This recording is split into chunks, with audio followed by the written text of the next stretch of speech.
Hello friends, आज मैं आप लोगों के लिए लेके आई हूँ और एक इंटरेस्टिंग रेसिपी। ये बहुत ही टेस्टी होने वाले हैं, साथ ही ये बहुत ही आसानी से बन भी जाते हैं। व्रत हो या फिर नॉर्मल डेज, ये रेसिपी आप कभी भी बना सकते हो और बड़े ही आराम से आप बच्चे या बड़े किसी के भी टिफिन में ये रेसिपी दे सकते हो। So for any delay let's get started the video. यहाँ पे मैं सामा राइस या फिर सामक राइस ले रही हूँ, जिसको आप व्रत में आराम से खा सकते हो। मैं यहाँ पे 3/4 कप सामक राइस ले रही हूँ, जिसको मैंने भिगो के नहीं रखा है। यहाँ पे मैं क्या कर रही हूँ, एक कॉटन के फैब्रिक ले रहे हो, कोई भी मलमल के फैब्रिक आप ले सकते हो, जिसको मैंने हल्का सा गीला कर लिया है। और इसमें अभी मैं डाल रही हूँ सामक राइस को और अच्छे से मैं इसको साफ कर लूंगी। हमें सामक राइस को धोने की जरूरत नहीं है, मैंने अच्छे से साफ कर लिया है। फिर एक प्लेट में इसको स्प्रेड आउट कर लूंगी। ये एक इजी वे है हमारी सामक राइस को साफ करने के। सामक राइस को प्लेट में निकालने के बाद हम 5 से 10 मिनट के लिए इसको पंखे के नीचे रख देंगे, ताकि ये अच्छे से ड्राई हो जाए। एक बार अच्छे से ड्राई होने के बाद इसे हम मिक्सर ग्राइंडर के जार में डाल के अच्छे से पीस लेंगे। वैसे तो मार्केट में सामक राइस के आटा भी मिल जाते हैं, जैसे चावल के आटा मिलते हैं ना, वैसे इसके भी आटा मिल जाते हैं।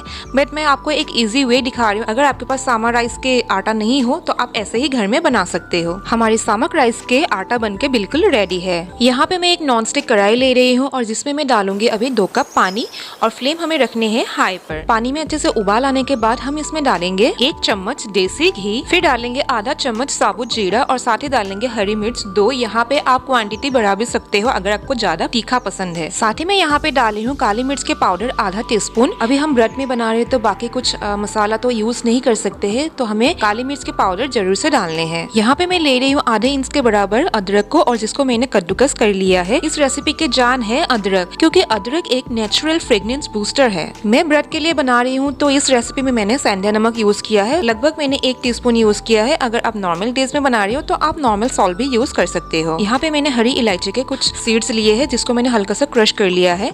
अगर आप व्रत में नहीं खाते हो तो आप इलायची को स्किप भी कर सकते हो। सारे ही इंग्रेडिएंट्स को हम अच्छे से एक बार स्टर कर देंगे और फ्लेम हमें कर देने हैं लो टू मीडियम। यहाँ पे मैं एक मीडियम साइज के आलू ले रही हूँ, जिसको मैंने पहले ही बॉईल करके रख दी थी। हमारी मिश्रण अच्छे से बॉईल हो तब तक हम इस आलू को ग्रेट करके रख लेते हैं। हमारी रेसिपी के टेस्ट को एनहेंस करने के लिए मैं यहाँ पे लगभग 1.5 चम्मच के बराबर चीनी ऐड कर रही हूँ। वैसे तो ये ऑप्शनल है। चीनी डालने के तुरंत बाद ही हम इसमें डालेंगे हमारे ग्राइंडेड किए हुए सामा राइस को, और तुरंत ही हमें फ्लेम को कर देने हैं लो और हमें कंटिन्यूअसली कड़छी को चलाते रहना है। सामा राइस को एक बार पानी में डालने के बाद ये बहुत जल्दी पानी को सोक कर लेते हैं, तो हमें कंटिन्यूअसली चलाते रहना है, अदरवाइज यहाँ पे लम्स बनने के चांसेस है। धीरे धीरे हमारे जो मिश्रण है वो गाढ़ा होना स्टार्ट हो रहे हैं। हमें स्पैचुला को तब तक चलाते रहना है जब तक कि ये एक डो फॉर्म में ना आ जाए। हमें बहुत ज्यादा टाइट डो नहीं बनाने हैं, अदरवाइज हमारी जो रेसिपी है वो बहुत ही कड़क बनेंगे। बस हमें इसी स्टेज में फ्लेम को कर देने हैं ऑफ। हमारी रेसिपी के टेस्ट को और भी मजेदार बनाने के लिए यहाँ पे मैं ले रही हूँ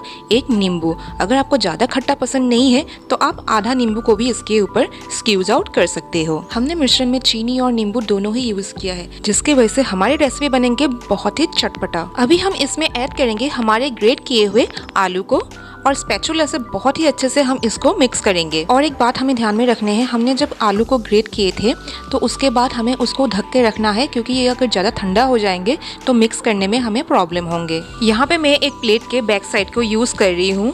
बेसिकली हमें एक स्मूथ और फ्लैट सरफेस की जरूरत है। देन हम इसे बहुत ही अच्छे से ग्रीस करेंगे घी से। कढ़ाई में जो हमारे मिश्रण है उसको हम अच्छे से प्लेट के ऊपर फैला देंगे। हम पूरे प्रोसीजर में हाथ की यूज नहीं करेंगे, क्योंकि अगर हम हाथ लगाएंगे तो नमक चावल के जो आटा है वो हाथ में चिपक जाएंगे, तो इसीलिए मैं स्पैचुला यूज कर रही हूँ और मैं स्पैचुला की मदद से स्क्वायर शेप दे रही हूँ। आप अपने हिसाब से कोई भी शेप दे सकते हो। हमारे जो मिश्रण है वो अभी भी गर्म है, तो मैं क्या कर रही हूँ, इसको 10 से 15 मिनट के लिए मैं पंखे के नीचे रख दूंगी, जिससे हमारे मिश्रण के लेयर्स और शेप अच्छे से सेट हो जाएंगे। हमारे मिश्रण अच्छे से ठंडा हो गया है और इसका जो टेक्सचर है ये काफी स्मूथ हो गए हैं। चलिए अभी हम कटिंग प्रोसीजर स्टार्ट करते हैं। यहाँ पे मेरे 8 बड़े बड़े पीसेस निकले हैं। अभी हम यहाँ पे एक नॉनस्टिक कढ़ाई लेंगे और उसमें डालेंगे घी। मैं व्रत के लिए बना रही हूँ तो मैं घी में ही बना रही हूँ। अगर आप नॉर्मल डेज में बना रहे हो तो आप रिफाइंड ऑयल भी यूज कर सकते हो। यहाँ पे अभी मैं 3 पीसेस बना रही हूँ। बाकी के जो हमारे पीसेस है उसको मैं फॉइल में अच्छे से रख के एयर टाइट कंटेनर में फ्रीज में रख दूंगी, और आराम से हम 2 से 3 दिन तक इसे स्टोर कर सकते हैं। हमें इन पीसेस को डीप फ्राई नहीं करने हैं, हमें बस शैलो फ्राई करने हैं, और फ्लेम हम बहुत ज़्यादा हाई नहीं रखेंगे। हमें फ्राइंग प्रोसेस में एक बात जरूर से ध्यान में रखने हैं, हमें बहुत जल्दी पीसेस को फ्लिप नहीं करने हैं। एक साइड जब अच्छे से फ्राई हो जाए देन हम पीसेस को फ्लिप करेंगे। हमें पीसेस को ओवर फ्राइड बिल्कुल भी नहीं करने हैं।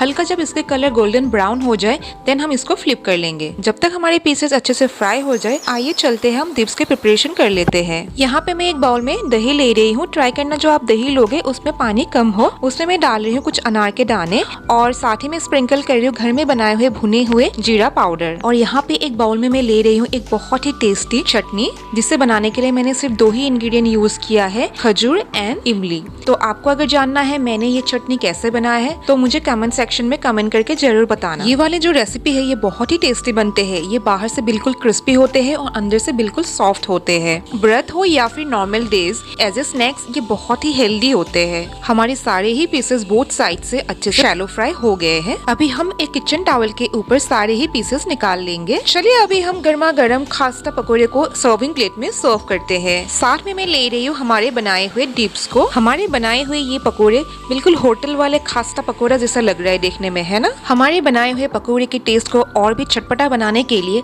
अभी मैं इसके ऊपर लगाऊंगी हमारे बनाए हुए इमली के चटनी को।